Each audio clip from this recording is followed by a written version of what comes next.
we were here till last lecture. Okay, so what is resolution of forces, guys? Resolution of forces is a very simple thing. हम लोग करते ही आ रहे हैं इसको engineering के अंदर. कोई भी फोर्स को दो एक्सिस के कंपोनेंट्स में डिवाइड करना. कोई भी फोर्स को दो एक्सिस के कंपोनेंट्स में डिवाइड करना. ऐसा हम क्यों करते हैं? Because we have this principle of resolution. Resolution करने से बेनिफिट क्या होता है? हमें रिजल्टेंट बहुत आसानी से मिल जाता है. The algebraic sum of the resolved parts of a number of forces in the given direction is equal to the resolved part of the resultant in the same direction. फिर एक बार पढ़ते हैं. The algebraic sum of the resolved parts of a number of forces in the given direction is equal to the resolved parts of their resultant in the same direction. Okay, what does this mean? समझ में आया क्या ये statement?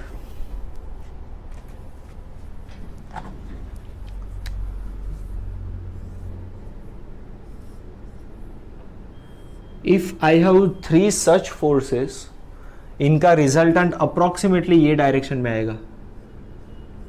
Depends on their force value and angles also, लेकिन approximate अगर resultant ये direction में है तो अगर मैं एक्सिस सिस्टम ले लूँ, Y axis and X axis, तो F1, F2 एंड F3 तीनों का एक्स एक्सिस पे कंपोनेंट क्या होगा?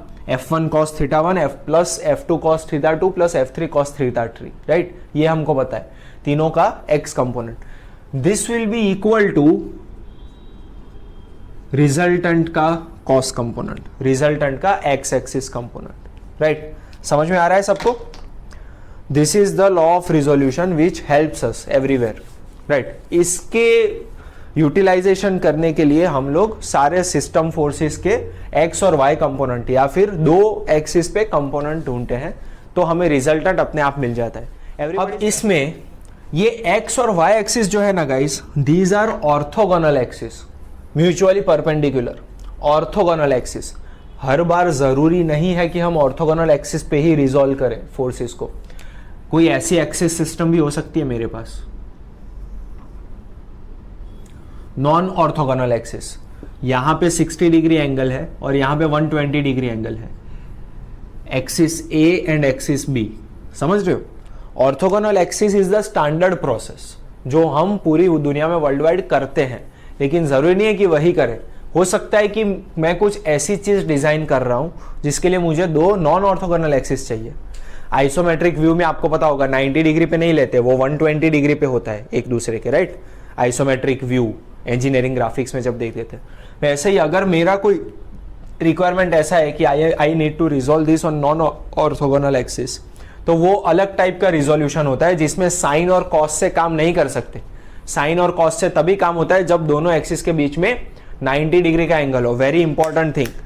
5 साल में शायद एक बार ऐसा क्वेश्चन आ जाए, 10 साल में शायद एक बार आ जाए, लेकिन जब ये क्वेश्चन आएगा बहुत सारे, almost 90%, more than 90% people will make this mistake, क्योंकि नॉन ऑर्थोगोनल की उन्होंने प्रैक्टिस ही नहीं करी होगी, राइट? नॉन ऑर्थोगोनल एक्सिस है तो हम साइन थीटा कॉस थीटा से रिजोल्यूशन नहीं कर सकते, क्योंकि साइन थीटा कॉस थीटा का मतलब क्या होता है? Cos theta is sine pi minus theta, pi by 2 minus theta, right? तो 90 degree minus theta, that means दो परपेंडिकुलर एक्सिस चाहिए. Question number 5. Resolve 100 Newton force shown in the figure along orthogonal axis XY and non-orthogonal axis AB. दो तरीके से resolve करना है हमको, तो हमें दोनों टाइप के रिजोल्यूशन की प्रैक्टिस हो जाएगी, ठीक है? So first of all let us resolve this for X and Y. आप कर सकते हो, बहुत ही आसान है.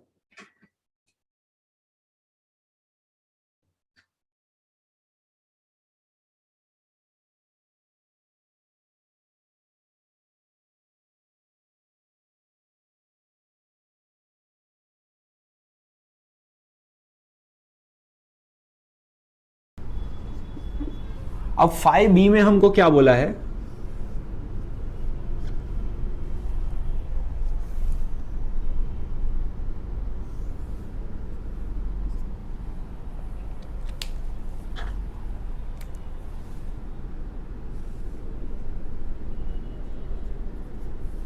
We have got two axes AA and BB.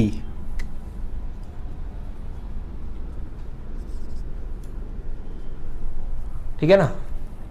This is our 100 newton force.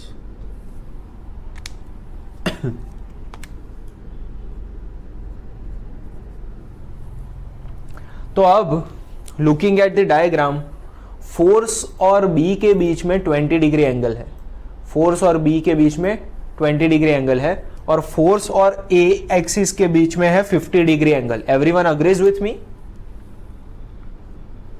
This is 20 degree and this is 50 degree angle, है ना. 20 degree and 50 degrees.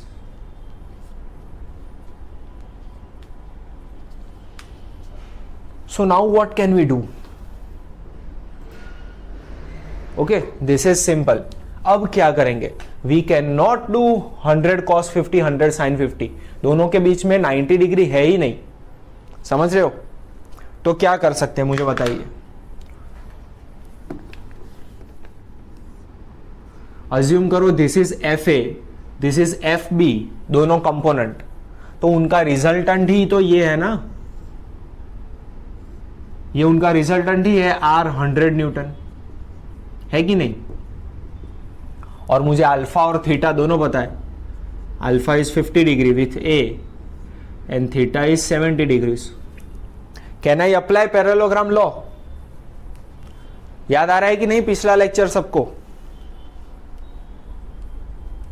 So that is what I should be doing. ये ऐसा question हो गया जो हमने already किया था. रिजल्टेंट इज 100 और एंगल्स दिए हुए हैं सारे, तो एफ ए और एफ बी निकालने हैं. ठीक है. Similarly you can also use triangle law, लेकिन उसमें एक के हेड के ऊपर दूसरे का टेल रखना पड़ेगा. चलो करके बताओ इसको. Do it.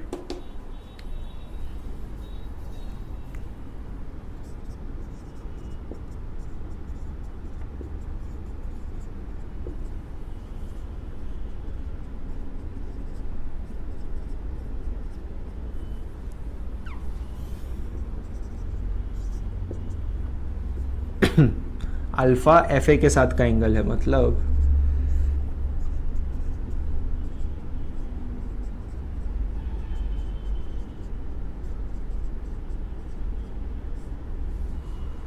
Alpha is 50 degrees.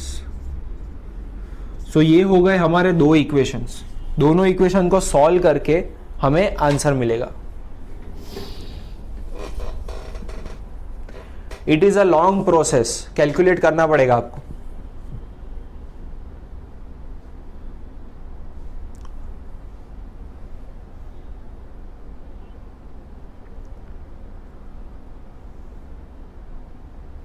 Third equation भी हम लोग बना सकते हैं.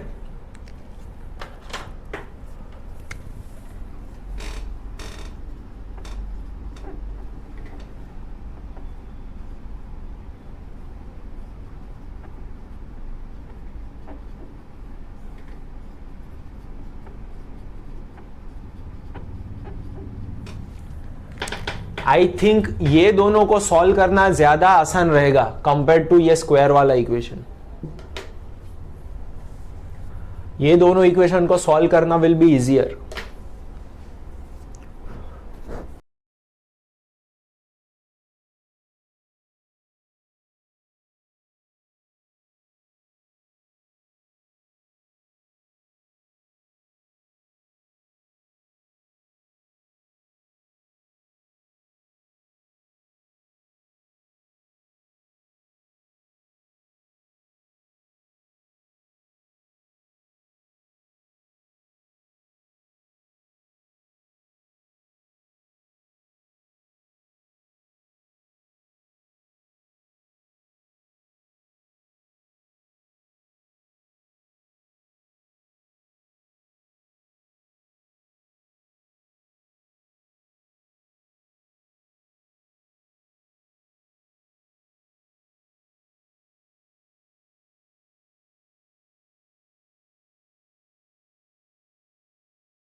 ओके बस, तो अब इसको इसमें या फिर यहां पे, दोनों में से जहां पे पुट करना है कर सकते हैं हम लोग। Guys don't worry about long calculations, अभी ये करोगे तो गेट में आसान रहेगा, ठीक है। The more you sweat in peace the less you bleed in war. अभी ये करना जरूरी है ताकि गेट में मेरा टाइम ना जाए, गेट में मुझे कुछ डिफिकल्ट ना लगे, तो अभी तो ये करना पड़ेगा। द चॉइस इज योर्स, आप अभी कर रहे हो या यू आर वेटिंग कि मैं यहां पे आंसर लिखूं, आप उसको लिख लो और आगे बढ़ो, तो फिर गेट में आपका कुछ नहीं होगा।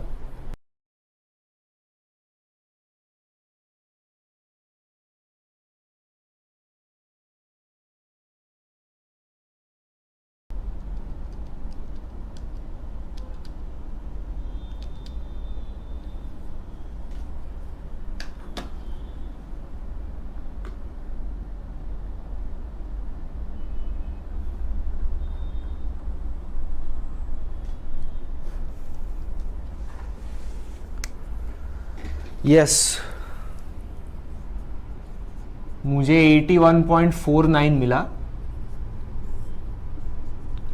एंड 36.44 मिला। Is this correct? ये वैल्यूज यहां पे पुट करनी पड़ेगी आपको, इसको इसमें पुट करना पड़ेगा। Okay, all right guys, let's move ahead.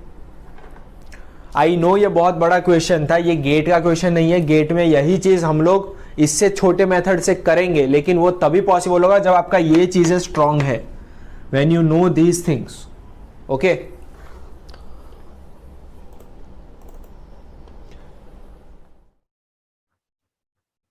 चलो इसका रिजल्टेंट फाइंड करते हैं।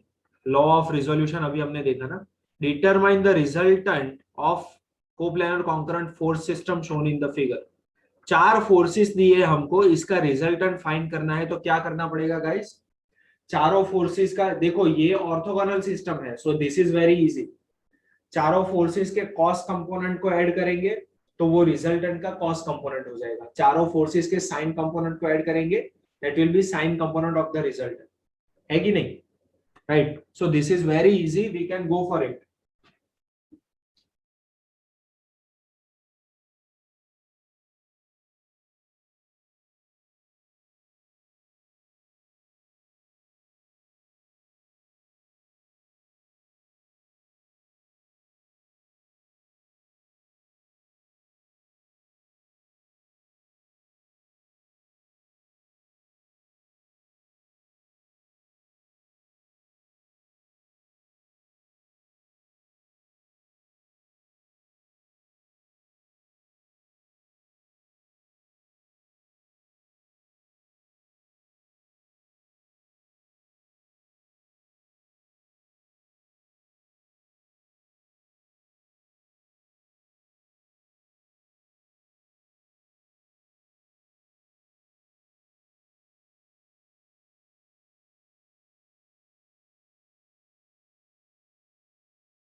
r cos theta equals to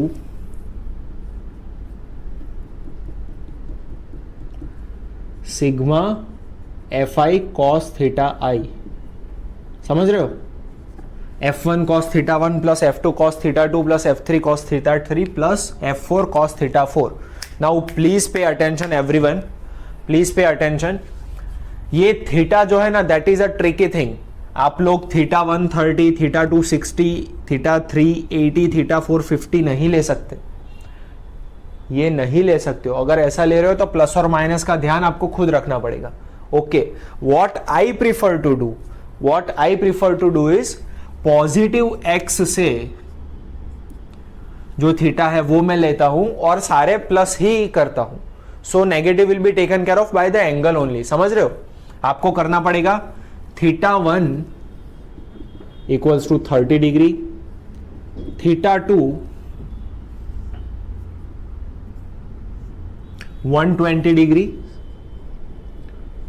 theta 3 यहां से लेके यहां तक 180 प्लस 80 260 डिग्रीज, थीटा 4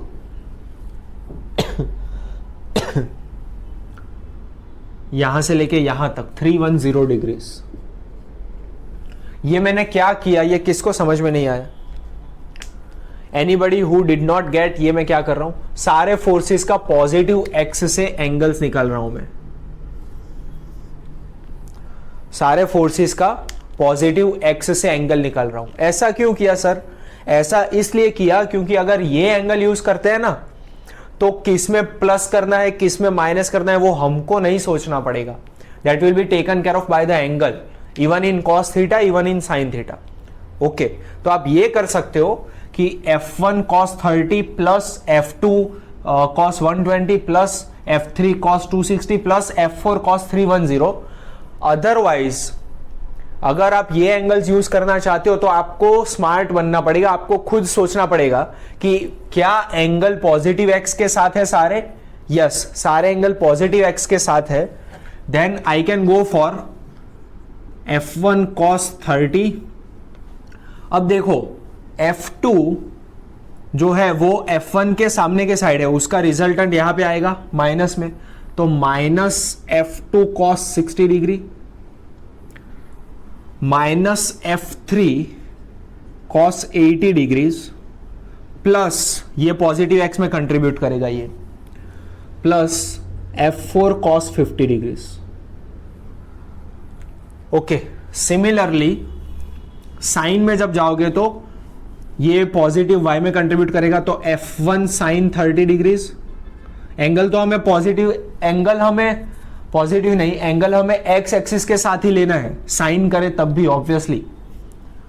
प्लस ये भी पॉजिटिव y पे कंट्रीब्यूट करेगा, F2 sin 60 माइनस ये नेगेटिव y में कंट्रीब्यूट करेगा, इसका y component, minus F3 sin 80 degrees, ये भी नेगेटिव y में कंट्रीब्यूट करेगा, माइनस F4 sin 50 डिग्रीज। समझ रहे हो?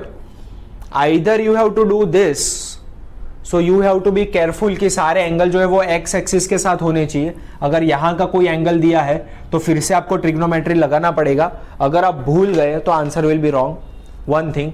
सेकेंड थिंग, कौन सा पॉजिटिव एक्स और नेगेटिव एक्स पे कंट्रीब्यूट करेगा और कौन सा पॉजिटिव वाई नेगेटिव वाई में कंट्रीब्यूट करेगा। It is not difficult but it is a place where you can make silly mistakes. I always prefer this. एक बार ये कर लिया फिर पूरे एग्जाम्पल में और कहीं पे कोई गलती नहीं हो सकती। Everybody is getting what is the difference. देखिए यहाँ पे माइनस F2 cos 60 हुआ, प्लस F1 cos 120 करता तो वही आंसर मिलने वाला, प्लस F2 cos 120 करता तो वही आंसर मिलने वाला था। माइनस F3 cos 80 हुआ, प्लस F3 cos 260 करते तो वही आंसर मिलने वाला था। Everybody, any questions? This will be very important for GATE exam, क्योंकि सिर्फ मैकेनिक्स में नहीं, मैंने लास्ट लेक्चर में बताया था मैकेनिक्स इज एवरीवेयर। मैन्युफैक्चरिंग में मैकेनिक्स आएगा, फ्लूइड में मैकेनिक्स आएगा, स्ट्रक्चरल एनालिसिस में मैकेनिक्स आएगा, मशीन डिजाइन में मैकेनिक्स आएगा। Everywhere you will be dealing with forces, तो हर जगह पे इसकी जरूरत तो हर जगह पे पड़ेगी। इसमें क्लियर होने चाहिए आप लोग। And always follow either this method और दिस मेथड। थोड़े एग्जाम्पल यहां से किए, थोड़े यहां से किए, don't try to be smart. एक चीज की सॉलिड प्रैक्टिस करो।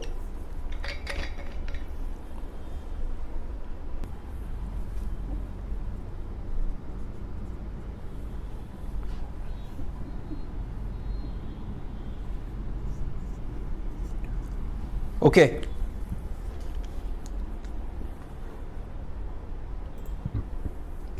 तो या तो आप ये कर सकते हैं, या तो डायरेक्टली सभी कॉस थीटा का addition, that will be r cos theta, सभी साइन थीटा का addition, that will be r sine theta. मुझे बताइए, what are you guys getting?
So everybody is getting this?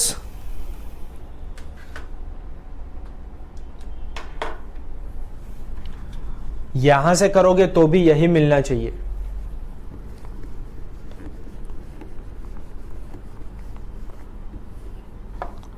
So how do you find the resultant? This is, I am writing this as Rx and Ry.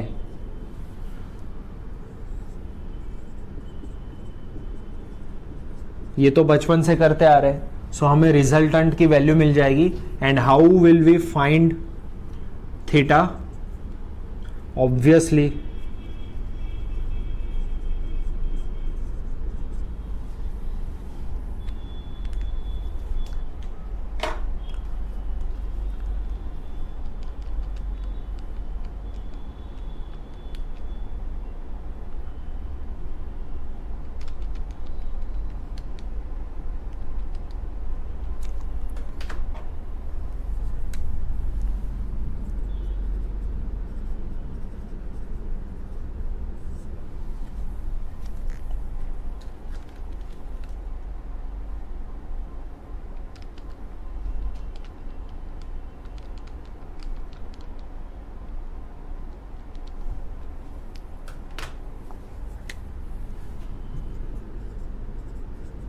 ये angle मिला मुझे 12.247। यहाँ पे एक भी negative नहीं था, जाहिर सी बात है ये फर्स्ट क्वाड्रेंट में है। So resultant will be here with this angle as 12.247. This will be the resultant, right? अगर मुझे Rx नेगेटिव मिलता, Ry पॉजिटिव मिलता, then it would have been second quadrant. दोनों नेगेटिव होते then it would have been third quadrant. लेकिन ये angle जो है वो हमको मिलता पॉजिटिव, सॉरी पॉजिटिव नहीं, एक्स एक्सिस के साथ ही मिलता, बट क्वाड्रेंट हम इसकी प्लस और माइनस से डिसाइड करते हैं, ये आपको पता है, राइट? अगर ये फोर्थ क्वाड्रेंट में होता तब आर एक्स पॉजिटिव होता, आर वाई नेगेटिव होता। I hope everyone knows this, this is cool stuff. बहुत बढ़िया क्वेश्चन, इंजीनियरिंग सर्विसेज में आ सकते हैं ऐसे क्वेश्चन। गेट में इसका कोई कंपोनेंट पूछ सकते हैं। देखो गाइस, ये क्वेश्चन गेट के लिए थोड़ा सा बड़ा लगेगा, लेकिन इसका कोई भी कंपोनेंट उठा के पूछ सकते हैं हमको, या फिर ये तो उतना बड़ा क्वेश्चन नहीं है, once you have done the practice, ये पूरा क्वेश्चन भी गेट में पूछ सकते हैं। लेकिन जो नेक्स्ट क्वेश्चन करवा रहा हूं उसमें से पूरे एग्जाम्पल का कोई एक पोर्शन उठा के गेट में पूछ सकते हैं हमको, ठीक है? ABCDEF is a regular hexagon. P और Q दो अननोन फोर्सेस है और बाकी के तीन नोन फोर्सेस है। ये पांच फोर्सेस पांच अलग अलग डायरेक्शन में एक्ट कर रहे हैं। ओके, तो इक्विलिब्रियम में होने के लिए P और Q की वैल्यूज क्या होगी? इक्विलिब्रियम मतलब रिजल्टेंट जीरो आना चाहिए, उसके लिए P और Q की वैल्यू चाहिए। Make the diagram digest the situation.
So guys, इसके लिए बेसिक ट्रिग्नोमेट्री हेक्सागोन की प्रॉपर्टीज अगर हमको पता है, then we can do this question. क्यों, हमें क्या क्या चाहिए? We need just all the angles. अगर सारे एंगल है तो फिर sigma F x sigma F y, मतलब कॉस कंपोनेंट्स और साइन कंपोनेंट्स, वही तो हमें करना है. ठीक है, so we just need all the components. वो कंपोनेंट्स के लिए हमको चाहिए सारे के सारे एंगल्स. ओके, सो कोई मुझे बता सकता है? There are multiple ways. Parallel lines are there, okay, binary angles are there, internal angles will be there. Hexagon के सारे जो इंटरनल एंगल्स होते हैं वो सारे के सारे 120 होते हैं. Bisection is happening. तो कोई भी लॉजिक से आप सब कुछ कर सकते हो. हेक्सागोन के सारे जो इनर एंगल्स हैं, like B C D, B A F E, ये सारे होते हैं 120, राइट? ये हमको पता है. ये एंगल हमको 90 डिग्री दिख रहा है. A D and E F are parallel to each other. तो बहुत सारी चीजें यूज कर सकते हो आप. और मुझे कौन कौन से एंगल चाहिए? ये वाले एंगल्स मुझे मिल गए ना, तो पॉजिटिव एक्स के साथ मुझे एंगल मिल जाएंगे. और अगर वो मिल गए तो cos theta and sine theta can be applied, right? तो क्या कर सकते हैं बताइए? तो सबसे पहले मुझे ये वाला एंगल मिल गया. Obviously this is 30 degrees. कैसे? Angle B A F will be 120 degrees and obviously this is 90 degree. X से Y, C A F is 90 degrees. तो ये angle will be 30 degrees, right? So this is very simple. एक काम हो गया हमारे लिए. सेकेंड थिंग सोचते हैं हम लोग. तो this angle is also 30 degrees. कैसे पता चला ये मुझे? There is not a single logic applicable. आप और कोई तरीके से भी आराम से ढूंढ सकते हो. अभी मेरे दिमाग में ये लॉजिक आ रहा है जो मैं आपको बता रहा हूं. देखिए, this angle is 120. In triangle A F E two sides are same. तो मतलब ये आमने सामने के ये दो एंगल्स जो है ये सेम होने चाहिए. इफ दिस इज 120, रिमेनिंग दोनों एंगल मिलकर 60 होना चाहिए. So both the angles are 30 degrees each. समझ रहे हो? ये किसे समझ में नहीं आया? अगर ट्राइंगल की दो साइड सेम है तो उसके opposite angles will be same. हमको पता है ये, है ना? So that is how we get this angle as 30 degrees also. Okay, now DA and EF are parallel lines. DA and EF are parallel lines, making these two angles binary angles. एक Z बन रहा है यहां पे, दिख रहा है आपको? DAEF. It is making a Z. So these will be binary angles. So if this is 30 degrees, then this also needs to be 30 degrees. Everybody got this? और अगर ये 30 टोटल ये 90 था, then this is also 30 degrees. तो सारे के सारे जो एंगल्स हैं हमको मिल गए. Everybody got this? एक और बार रिपीट करते हैं जस्ट फॉर रिमाइंडर्स सेक. देखिए 120 डिग्री एंगल था BAF, ओके, जिसमें से हमको पता है CAF is 90 degrees, so that's why हमें एंगल मिल गया BAC इज 30 डिग्रीज. एक एंगल हमको मिल गया. In triangle AFE two sides are equal, so opposite respectively opposite angles will be equal, okay. और ये AFE एंगल 120 है, सो दैट गिव्स अस कि 60 डिग्री टोटल बचा दोनों एंगल के लिए एंड दोनों इक्वल है, so 30 degrees each. After that DA and EF are parallel lines, so DAE and AEF are binary angles, तो ये दोनों इक्वल होने चाहिए. ये 30 हमको पता है, सो दिस इज ऑल्सो 30. अब टोटल इसका 90 है या इसका टोटल ले ले तो 120 है. 30 30 30, so then this also has to be 30 degrees, okay. तो अब सारे एंगल्स हैं हमारे पास. सो x कंपोनेंट विल बी, ये जो f है ये कौन सी डायरेक्शन में है? Actually f is in this opposite direction, sorry f नहीं, AF का जो फोर्स है 180 Newton, this is in opposite direction, so it will be 180 cos 180 degrees. ये किसको समझ में नहीं आया? 180 degrees is in the opposite direction, angle उसका जीरो नहीं है, उसका एंगल 180 लेना पड़ेगा. अगर जीरो ले रहे हो तो माइनस करना पड़ेगा, ठीक है, just like we discuss in the previous question. Then we have got 240 cos 30,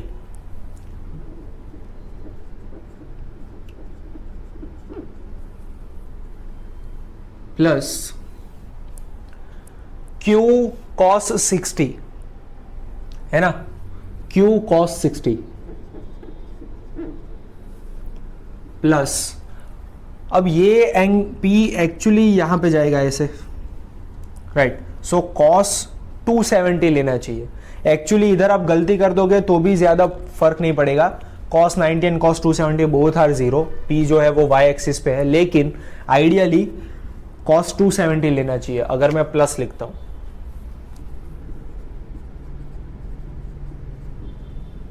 plus 90 cos 120 degrees.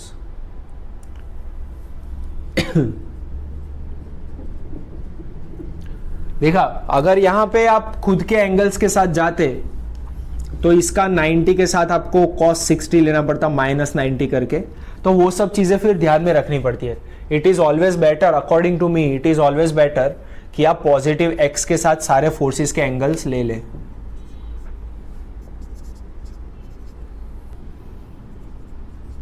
RY में I don't even need to look at the diagram now, I just have to do sine.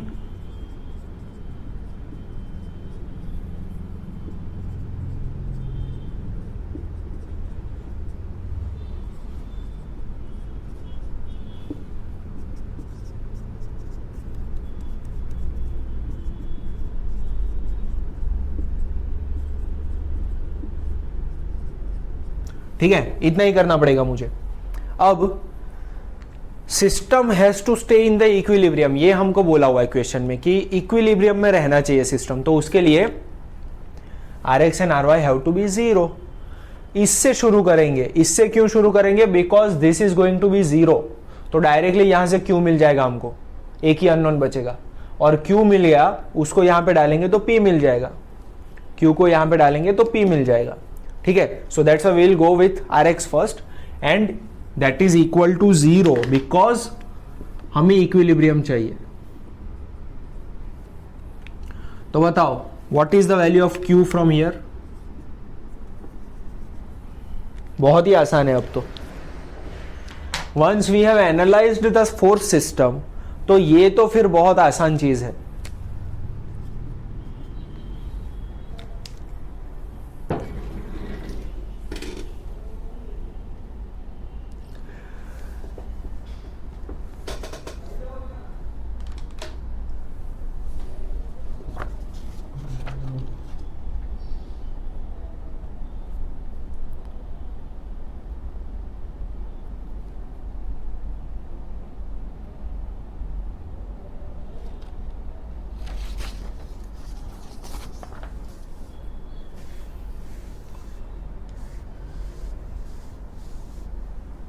क्या मिला Q का value?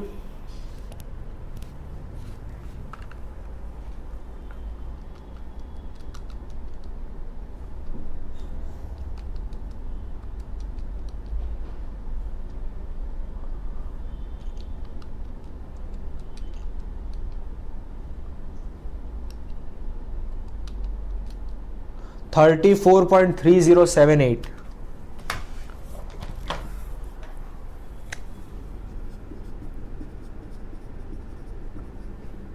ये हो गया Q, इसको इसमें डालेंगे, so will be getting P।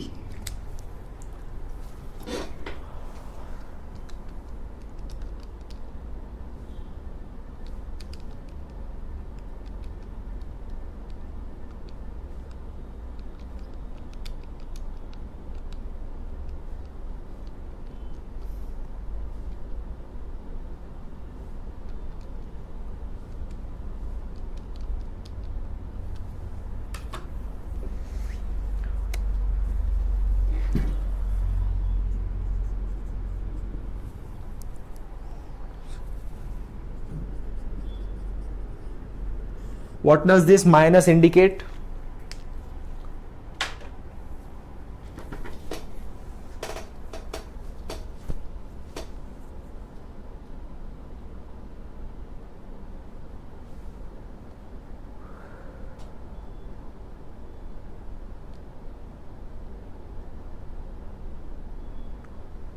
Minus indicates कि P जो है